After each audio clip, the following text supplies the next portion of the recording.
paling selamat. Tapi I nak simpan sikit-sikit je. Duit tu yang takkan kurang. I nak yang macam tu ada ke? Yakin ke? Faedah bank 2% tau. Lepas tu inflasi 5% tau. Jadi, macam mana? Duit kalau tak bergerak, sebenarnya makin kurang tau nilai dia.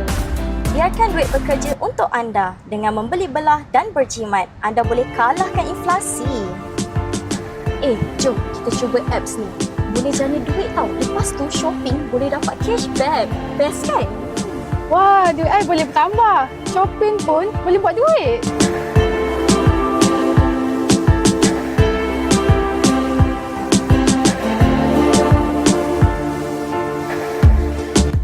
Muat turun aplikasi, dapat ganjaran beli belah dengan lebih jimat dan bijak.